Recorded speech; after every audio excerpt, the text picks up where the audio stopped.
Welcome back, Shalligators. Today, we're going to talk about Hailey Baldwin's, Hailey Bieber. I'm going to go with Baldwin. Hailey Baldwin's really scary recent hospitalization. Cowboy has some thoughts about that because he only does when I'm working. Only when I'm working. He decides the garbage truck. Not today. Anyway, we're going to talk about Hailey and Justin's situation right now because an article came out that said Justin is more traumatized by Hailey's hospitalization than she is. And on one hand, adorable. On the other, men. We're going to break down what's actually going on here. Is this sweet, or is this like just another man trying to hijack a woman's time in the spotlight? Not like it's a great spotlight to be in, but is it a man trying to hijack something and make it about him? Or is it exactly how men should be acting? We're going to talk about how to make someone see your worth. Do you need to have a blood clot in order for your guy to appreciate you? And more than that, I asked, you answered, what is the topic here? You overwhelmingly said codependence. We're going to talk about the 6 signs of a codependent relationship as outlined by a doctor that I'm going to reference. We're going to break them down as they relate to Justin and Hailey, but also our lives. And I've been in many codependent relationships. I've read a lot of books on it, and I'm going to tell you what those books say on how to get out of it, but I'm also going to tell you my own sort of market research on what I've realized is the antidote to codependency. So we're going to get into it. But before we get started, sí, señoritas, Shalligators, los Shalligators, we're going to Mexico. We're going to Isla Holbox Island. It's a little island north of Cancun. It's being called the next Tulum, but like not bougie and awful yet. It's always great to be like in the know and like get the scoop on these places before they blow up and become terrible. We're taking 20 Shalligators August 19th through 23rd.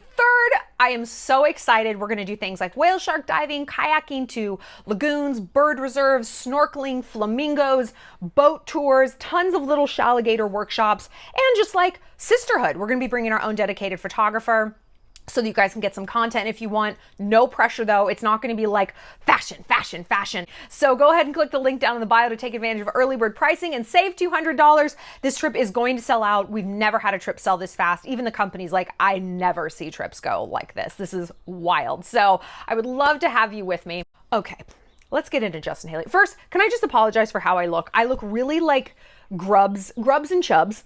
My dress, do you like my dress though? It's from TJ Maxx and I just wear a little bralette with it. I think it's a swimsuit cover up, but whatever. I got a spray tan. I don't know what race I'm supposed to be right now, but I don't think it's the one I was born into.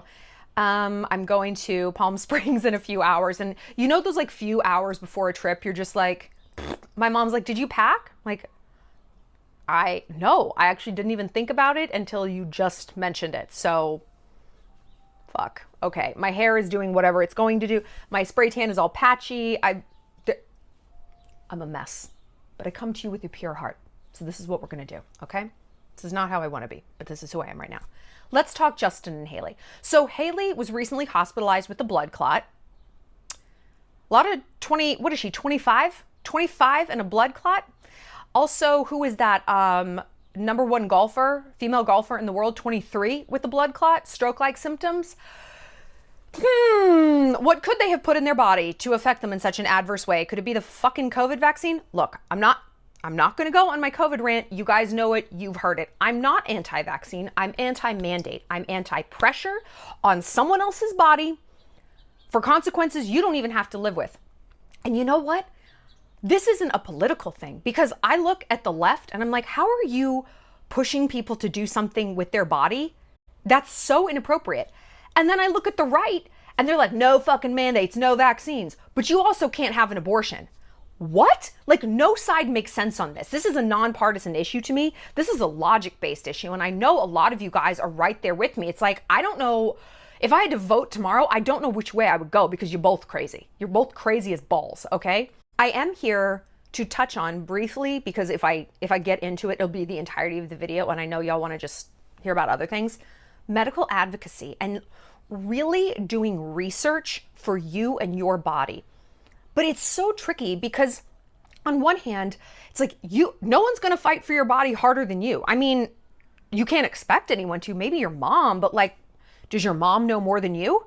My mom does. She's an RN. So like I default to her on everything. It's like I'm 8 years old constantly. Like when I was in the hospital last year, they're like, what do you want to do? And I was like, just hand the phone to my mom. I don't know. Like she's the expert. But if I didn't have her, I'd be like, why? I don't know what to do. I don't know what decision to make. Do we go into surgery now or tomorrow? I'm a fucking YouTuber. I don't know. It's really hard. Like you're supposed to do research for your own health, but you're also supposed to understand that doctors are the experts. And that's both sides are true. And so you're in this kind of no-win situation where, all right, I'm not going to march in the doctor being like, I'm little Miss WebMD and I know everything. But you also have to say, okay, at this point in society, we know how influential Big Pharma is. We know how stressed doctors are. Like they don't have time to do their own research about the drugs that they're given and told about, and they're not thinking outside the box of Western medicine and thinking like more holistically in Eastern medicine, and and even just like logic, like they get so myopic on what they see under a microscope that if it's not there, it must not be true. And it results in a lot of patient gaslighting, honestly, and especially this is true for women. I mean, we look at Kourtney Kardashian, who talked about just briefly in the new Kardashian show trailer for Hulu. She's like, my IVF treatments basically pushed me into menopause. That's something they don't tell you. Like IVF is it's so normal, and it is literally not normal at all. We're not chickens. We're not meant to lay like, 24 eggs in a day. We're not meant to even chickens don't do that. But again, you have to do your own research and decide what's best for your body. And that is not what society wants you to do. That's not what Big Pharma wants you to do. It's not what politicians even want you to do. Because when you have a personal agency over your body, you're not going to get pushed around in a lot of other categories, right? When this is a closed vessel, when you're in touch with your health, you're doing what you're supposed to be doing. You're taking your vitamins, you're keeping yourself healthy, you're eating organic, you're reading the labels. Suddenly you're seeing bullshit and you're seeing connections in a lot of other categories. And the powers that be don't always want that. You can't have, how many people live in America? I don't know, 100 million? I have no round figures, 100 million. You have 100 million non-compliant people? 100 million people who aren't easily led? Yikes. But we have to be our own leaders. Okay. So Hailey's out of the hospital and doing well. But this is what a source, Justin, told People magazine. Justin is, quote, probably more traumatized than even she is. There was a lot of panic when she was admitted to the hospital with stroke-like symptoms. Justin texted everyone and asked everyone to pray for her. He never left her side. Hailey is his rock, and how she saved him from a dark time, and that he needs to appreciate her every day. He's going to keep an eye on her and help her however he can. And he has everyone around him praying for her continued good health. It shook him up. Okay, like I said, when we read this, a lot of us felt some type of way about this. Not bad, but just, we're shalligators. And we're used to like digging a little deeper. Now, on one hand, I love this. I think it's adorable. You know I love Justin and Hailey. I mean, you know I do. Because I myself am a very codependent person. And they're like the codependents that made it work. I also like that men get a little dose of reality. And it's really true. Men don't know what they got till it's gone. Women do more so. Men absolutely don't. That's why it's so effective to stonewall them and to leave. And that's why I always encourage you guys to do that. Like, he can't miss you if he hasn't lost you. I'm not saying fake a blood clot.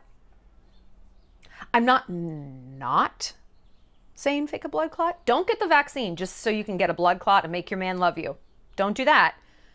Just like fake it. Call Blood Clots R Us and see if they can give you some sort of template. Anyway, it's okay for men to get a dose of reality, but it's very frustrating that they would have to, and I think maybe that's the subtext we were all annoyed about. Like, did she need to almost die for him to be like, oh my God, I'm obsessed with her, like I can't lose her? I don't think so. I think that they really are very bonded. I think they're a really cute couple. I do. Yeah, they're codependent, but again, it kind of works. And I was thinking about it, and it's like when I look at couples who are the most successful, and look, we could do a whole separate video on how we define success as a relationship, because it can be different. But when I look at couples who have longevity and high bonding, yeah, they're kind of codependent. Like, yeah, they're in their own sort of sealed off little world to a degree. They don't always have a ton of other friends. They don't really travel without one another. You know, they're very focused and connected to one another. So maybe codependency is the key to a long-lasting bonded relationship. I don't know. I don't know. I mean, I guess because I have been in so many, when I look back on when I was the most bonded with my partner in the past, yeah, it was probably peak codependency. But that wasn't peak happiness. The other subtext we got from this article is, of course, this is all about Justin. This is all about motherfucking Justin. And one of you guys made a really good point at how annoyed and pissy he got when in his documentary, Hailey said, I feel like we were battling his Lyme disease together. And he was like, basically like, oh, were we? Because I was in the trenches on that. You weren't. Fucking men. You know what I hate the phrase, we're pregnant? Are you, Tyler? Are you pregnant too? Or is Christina pregnant? Are you just sitting there? Your contribution to this was like, oh, and then you're done. And now she's got to deal with this for, I don't know, the rest of her life. And her nipples will always feel like a tag in a shirt that's annoying her. Do you know that that's how my friend who has 2 kids describes her nipples?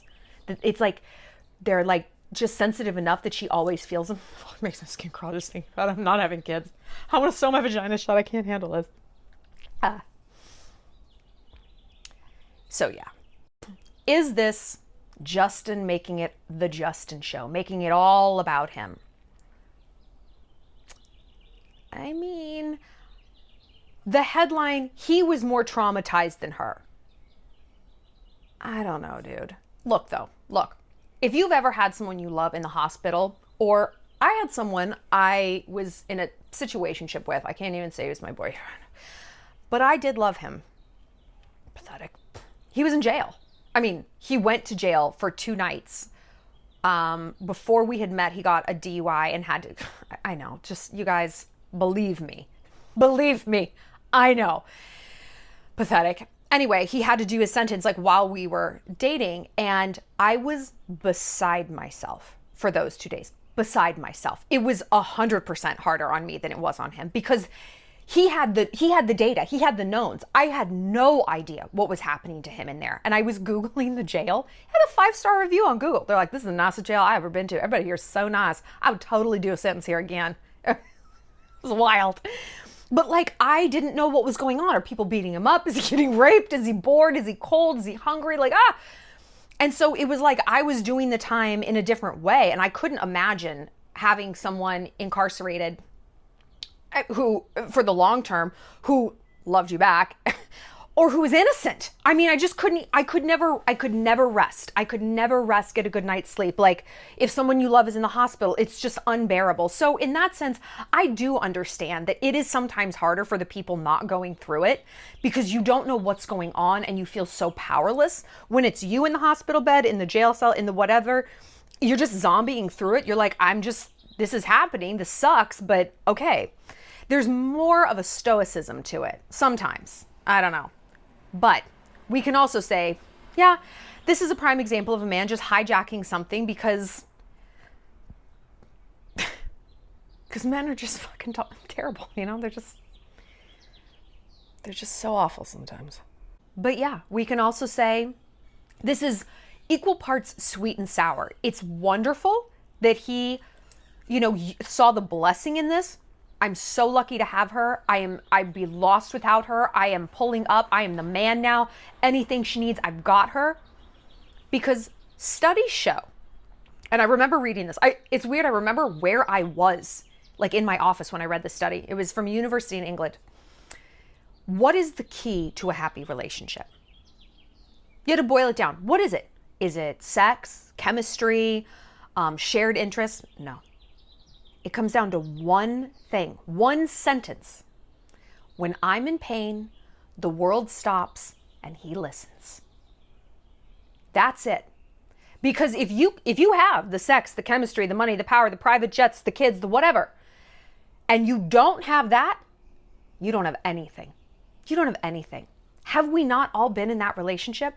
let me go back to the guy in prison who I was dating, my situationship. When I was in the hospital last year, his mom texted me immediately. We're close. She's wonderful. I'm obsessed with her.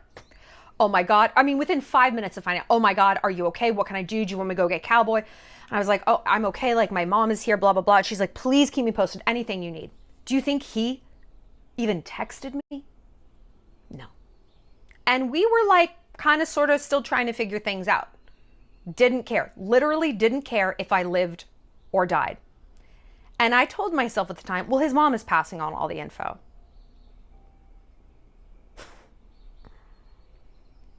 I wonder when I set the bar that low. I wonder what day it was. And I was forced to confront, laying there in the hospital bed, when I'm in pain, the world doesn't stop and he doesn't listen. So for all the good times, for all the chemistry, for all the this, for all the that, when it comes down to it, we don't have what we need. And we never will. I mean, if he can't pull up when I'm in the hospital, almost dead. And that was a possibility. The doctor was like, you had maybe 3 more days. That was it. And he still never, and we talked after that, never, I'm so sorry. I hope you're okay. I'm so sorry you went through. Nothing. It really drives the point home. But let's talk briefly before we get into codependency about value. How to make someone value you.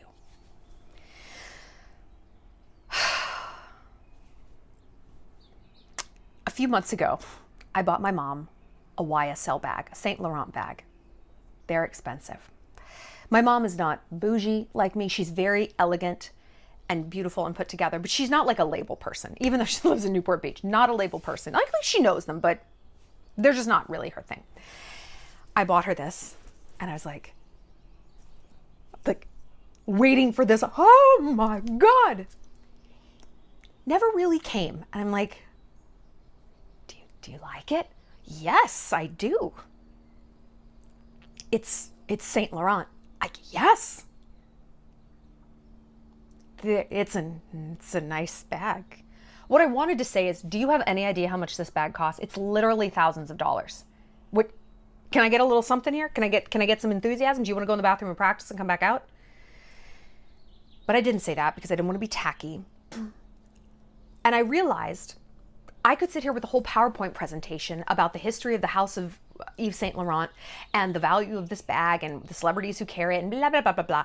She literally doesn't care. It's not something of value to her in the way it's of value to me. And now the bag is in its final resting place at the back of her closet. I don't want to talk about it. But is that not what we've experienced with boys? I am my own Saint Laurent bag. I'm holding myself up.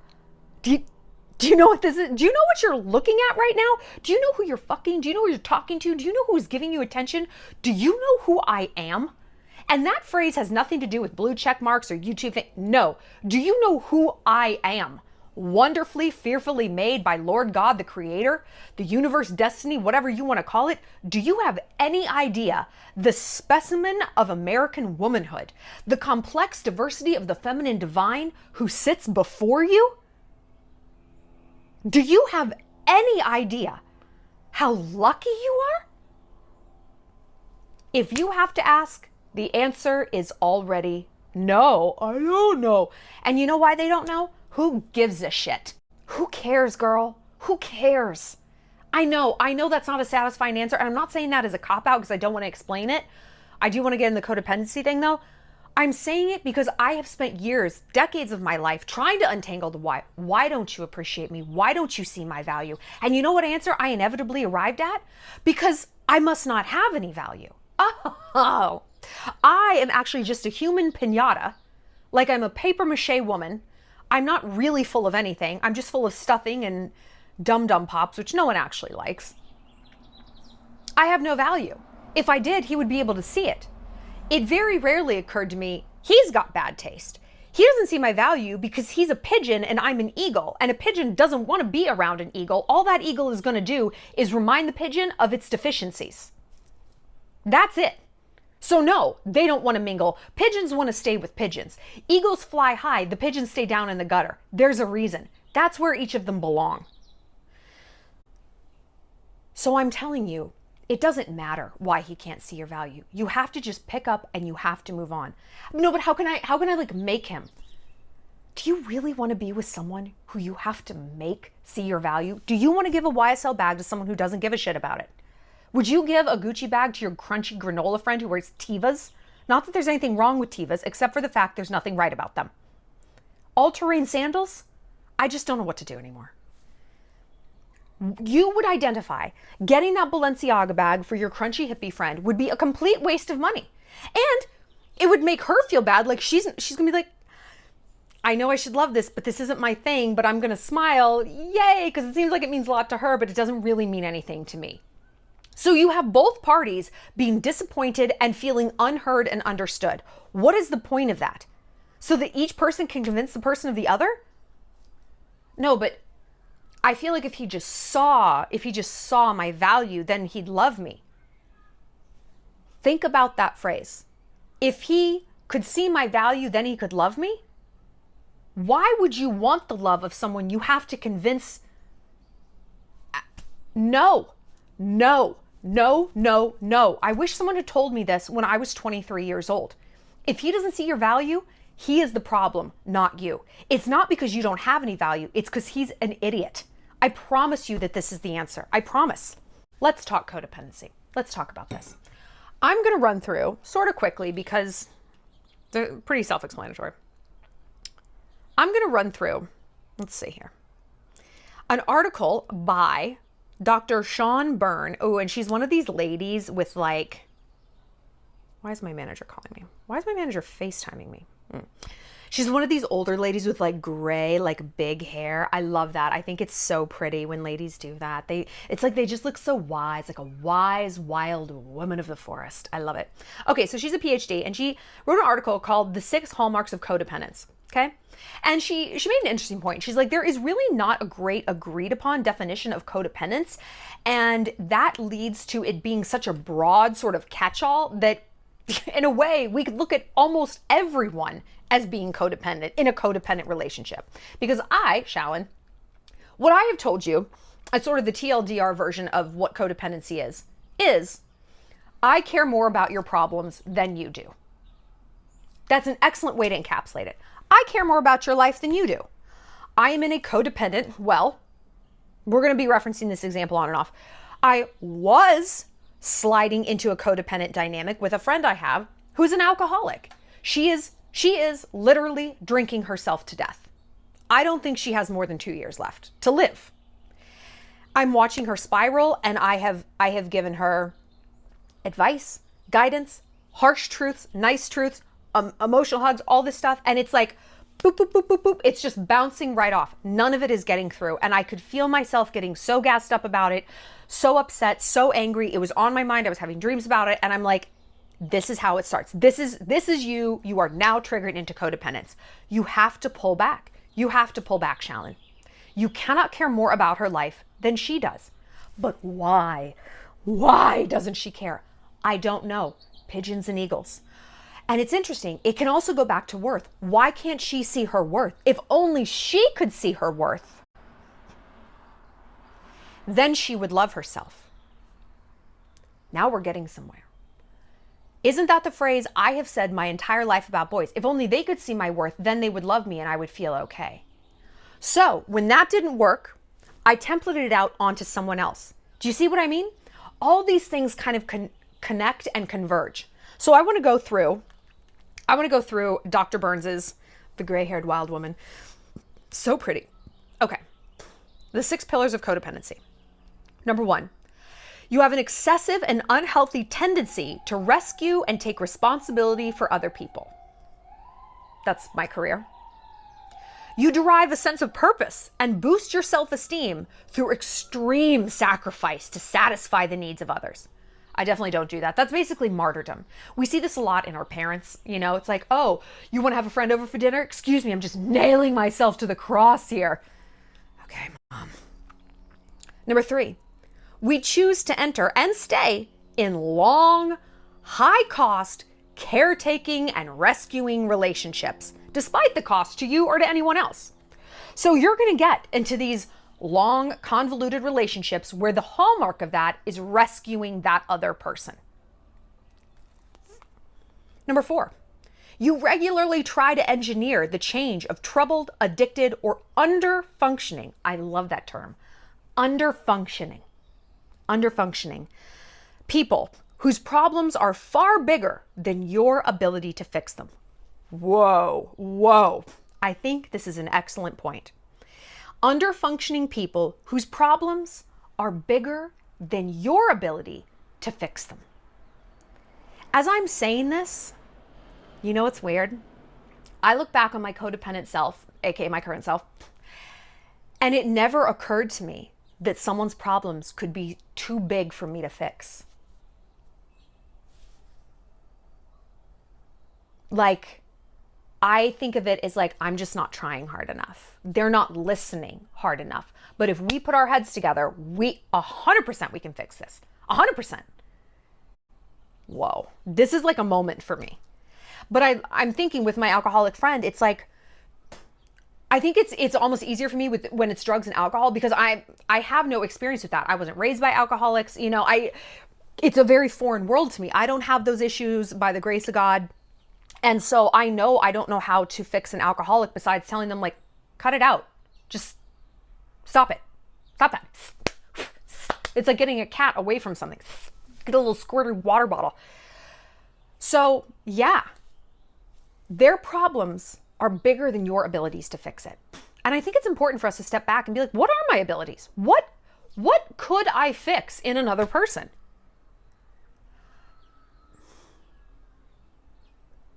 It's the answer is actually nothing.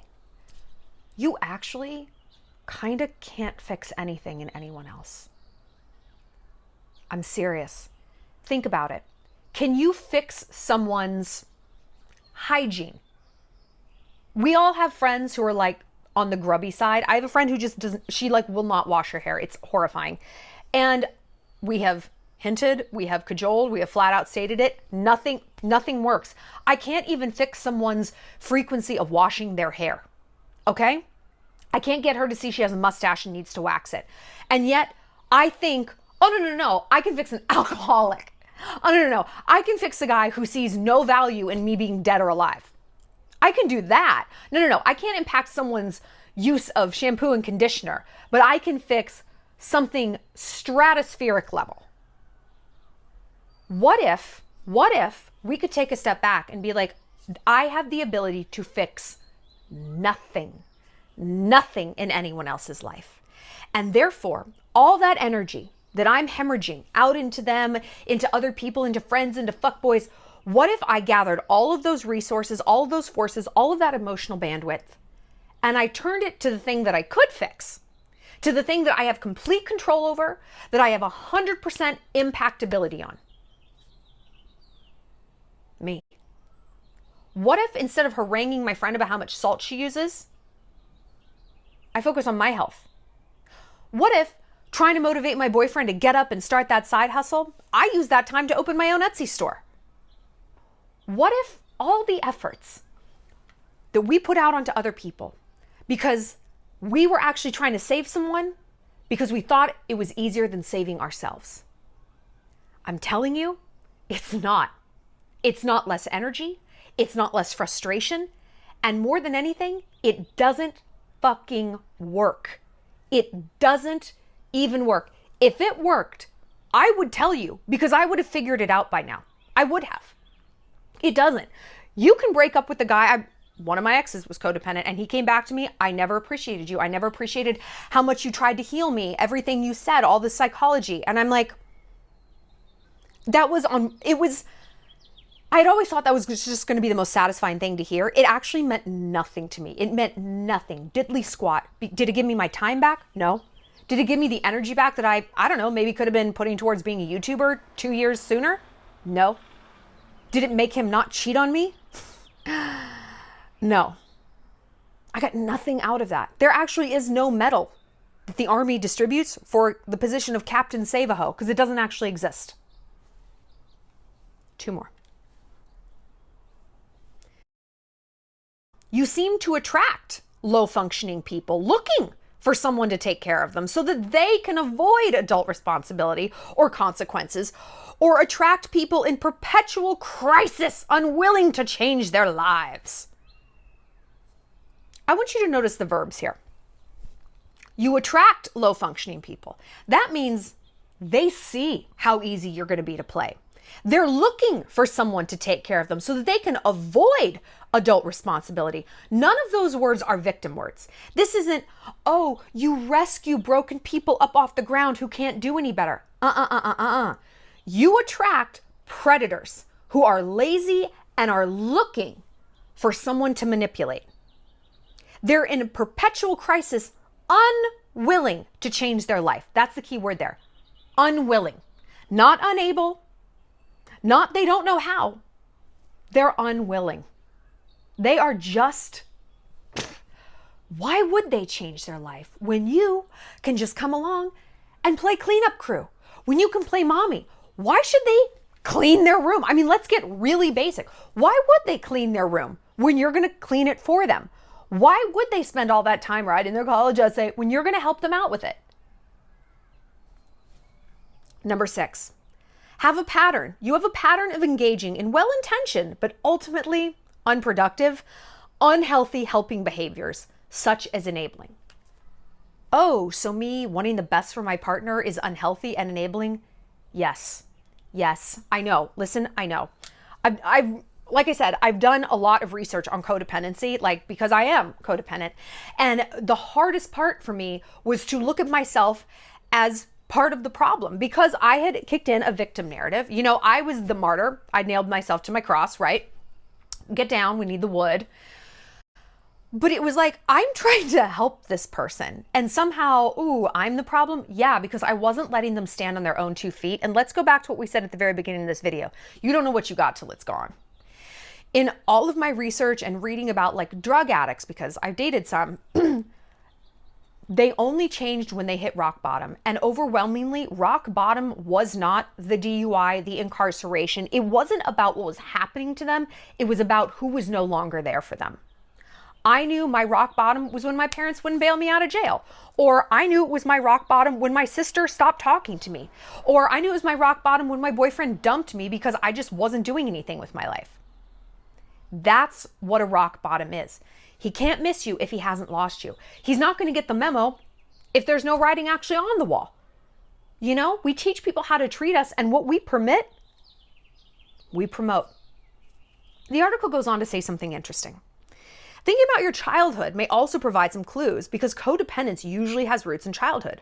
For example, as children, many codependent people had to suppress their own wishes and needs to win the approval of a difficult, unstable, or addicted parent. Having to take care of an addicted or emotionally troubled parent or their adult responsibilities at a young age, parentification, is also associated with adult codependence. Look at Hailey. Her father, whichever Baldwin that is, I don't know, there's like 10 of them, was a lifelong addict. He's like sober now and a born again something. I truly can't decide what would be more annoying to be around at a dinner party. But yeah, she grew up with an addict. She grew up probably taking a lot of the parental duties, you know, and more than that, she watched her mother never leave her father. Like, that was not what you do. You stick it out no matter what. So it was modeled, codependence for her was modeled in every possible category of her life. So of course she's going to be drawn to someone like Justin. Justin was also essentially abandoned by his parents. His mother turned him over to Scooter Braun when he was like 16. She's like, I'm a dip. And that's it. So he was, you know, singing for his supper, literally out on the street corners in Canada for money. That was parentification. He was having this huge burden to bring home the bacon and to be a breadwinner and to make something of himself and therefore the family at an extremely young age. So these two are kind of the perfect storm. They're codependent on each other. But again, maybe that's why it works. He wants to save her. She wants to save him. Maybe the secret is finding someone who is equally codependent. You want to save each other. What if that is the secret to love? A service-based relationship might be a prettier way of packaging that. We both live in service to the other person. How can I help you? How can I fix you? How can I make you the best person? How can I listen to you? a little bit of codependency obviously can be a good thing. And that's what this doctor said in the article. Like, by the definitions, we're all codependent, you know? We all want the best for our kids and our parents and our spouses and our best friends. And we get so like gassed up when we see them doing the wrong thing. And we just want to help them. We just want the world to see their worth. We want that fuckboy to see our best friend's worth, right? It becomes very frustrating. So how do we stop this? Or at the very least, sort of rein it in into kind of a healthier dynamic. So it's not just, bleh, it's just completely run amok. You're living your life entirely for someone else. You're up on your cross every night. Like I said, I've read a lot of books. One was called Codependent No More. It was pretty much useless because it was very, very focused on alcoholics. And that was not the situation with an ex and I, and not the one who went to jail. But no, there's been so many winners. But yeah, the book was not super helpful. It didn't really give any concrete tips besides don't do that. Like, stop and pull back and don't do that. Okay, so as per, I had to come up with kind of my own, I guess, prescription. I found the codependency is rooted in two things. Like we've already discussed, low self-personal worth, low self-worth. I need the world to see that I have value in order to be loved. Oh, that's not working? They don't? Okay, okay. Then I'm going to take this person and I'm going to make them a big, bright, shining star. I'm going to fix them because if I can save them, then I've saved myself by extension. And that sounds a lot easier because I'm really not getting anywhere saving myself. What have I tried to save myself? Am I in therapy? Well, no, because I don't need to be. They need to be. So that's, they need the help. I'm fine because I'm a martyr, right? I'm up at my cross.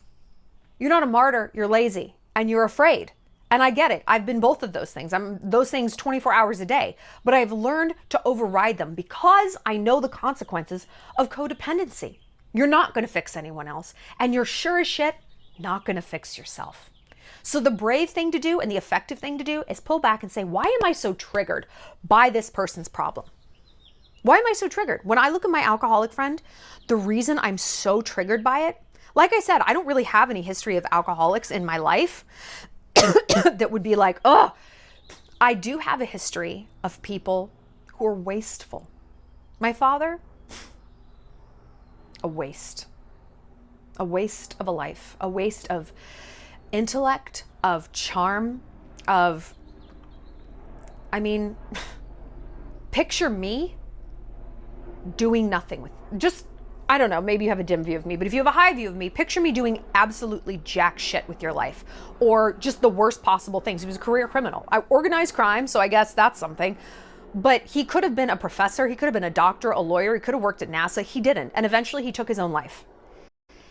And like the anger that I feel about that, I project onto other people who I see wasting their life. And that is a huge reason why I do this channel, because I want to tear my hair out when I see you guys wasting your life over fuckboys, dead-end jobs, victim narratives. I cannot stand it. It makes me insane. And my friend, my alcoholic friend, kicked all of that up. She's got a better education than me. I'm pretty darn well educated. And she's doing nothing with her life. And I'm like, I cannot handle this. And it's like, Shallon, you need to pull back and you need to go back to the root. Oh, okay. So because she's destroying her life, I suddenly have to get my ass into therapy and dig out this psychological splinter of my dad and resurrect this issue? Yeah. Yeah, girl, you do. Or you could keep getting gassed up and angry every time you think about her.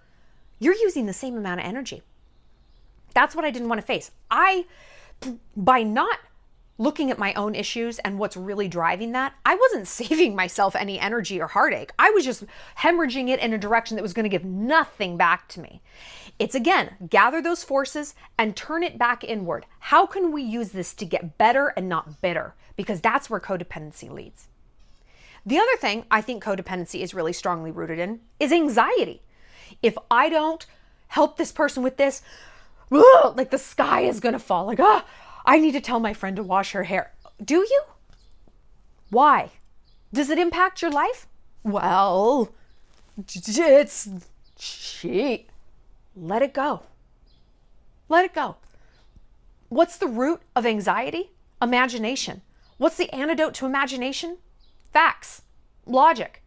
Okay, if I let my friend keep going the way she's going, either she's going to get the memo herself and there's going to be a rock bottom and she's going to get her shit together, or she's going to drink herself to death. Oh, Shallon, you're just going to stand by and let that happen? It's not my ship to steer. And that is tragic, because I should be able to steer everyone's ship because I'm the smartest person in the world, right? That's what we all think when we're in a codependent situation. I should be in charge of everything. I should be in charge of everything. But you know what? That's just not how it gets to work. We have to step back and say, what are the worst case scenarios for this outcomes? Either this fuckboy is not going to understand what his dad did and how it impacted him, or one day he will. I'm still waiting on that medal from Congress for my Captain Save a Ho. Did it arrive? No. Okay. Amazon Prime? No. It's not coming. It doesn't exist. There's no thank you. There's no tangential fixing. You don't get someone sober and you heal yourself by osmosis. You don't. You feel, if anything, resentful. Because at the end of the day, you have wasted your time. You have wasted something. The only energy that's never wasted is energy that's spent on yourself. Just try it. When you feel yourself being super, super triggered by someone, identify that that is the triggering of a codependent situation. Pull back, get curious, not furious, and say, what is this hearkening back to? What is this dynamic? It's not the alcoholism. It's not the this. What's underneath that? That's the package it comes in. But what is underneath this? Oh, it's someone wasting their life. Okay, now we're getting somewhere. What does that remind me of? Oh, okay. Look, I'm not saying you have to get into hours of therapy to dismantle it. So much of the time, even just being aware, that's actually the issue that's at play. So, okay, when I hear her talk about it and I get mad, I know that, yeah, of course it's infuriating to watch her waste her life. It's never not going to be.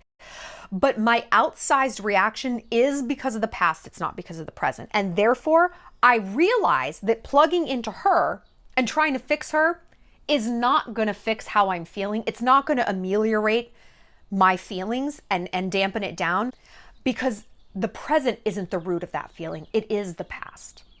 But like I said, even just being aware of that can go so far to really give you just that eyedropper full of perspective so that you can gain mastery over not only your feelings, but your behaviors as well.